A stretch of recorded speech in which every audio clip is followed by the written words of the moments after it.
अब अंक ज्योतिष ये हम लोगों ने देखा था अभी तक परंपरागत वैदिक ज्योतिष। अब इसी पूरे के पूरे 9 के चक्र को हम अंक ज्योतिष से देखते हैं, जिसे कहते हैं क्रॉस चेक कर।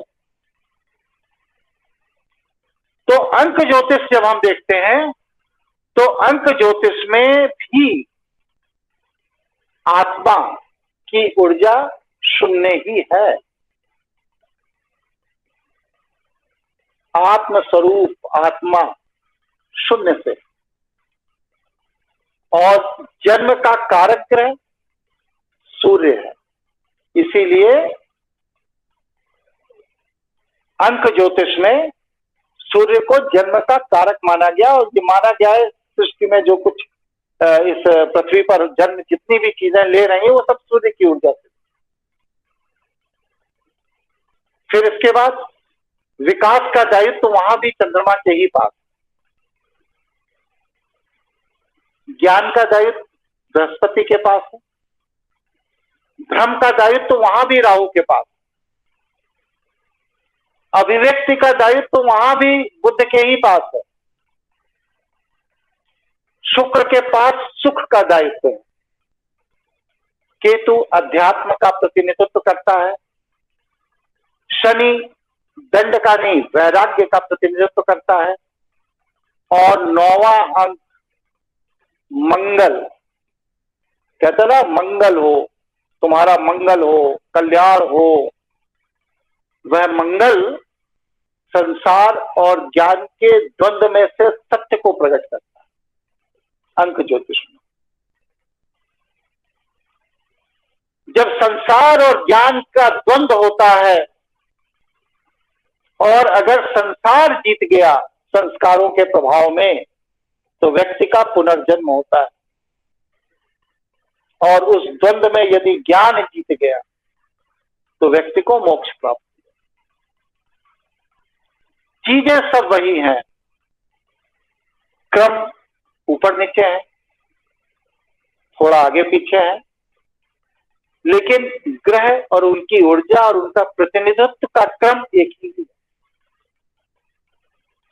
इसीलिए दुनिया की किसी भी ज्योतिष विज्ञान में चले जाइए, किसी भी सामुद्रिक शास्त्र में चले जाइए, अधिकतम अंक ज्योतिष में 9 ही है। 9 के ऊपर गणना का कोई विधान किसी भी शास्त्र में कहीं भी ज्योतिष के अंतर्गत नहीं, कम है अधिक नहीं। पूरा का पूरा ज्योतिष विज्ञान वैष्णव दर्शन पर आधारित है। और शैव क्या कहते हैं? शैव के अनुसार आत्मा की उत्पत्ति जिस ऊर्जा से हुई है वो ऊर्जा शून्य है, मतलब आत्मा शून्य से प्रकट हुई है। मनुष्य की, पशु की, पक्षी की, जीव की, जंतु की, वनस्पति की, पंचतत्व की, पृथ्वी की, सूर्य की, आकाश की, चंद्रमा की, कहीं कोई भी चीज जिसका जन्म हुआ है उसकी जो जीवनी शक्ति, वह जीवनी शक्ति की उत्पत्ति शून्य से हुई।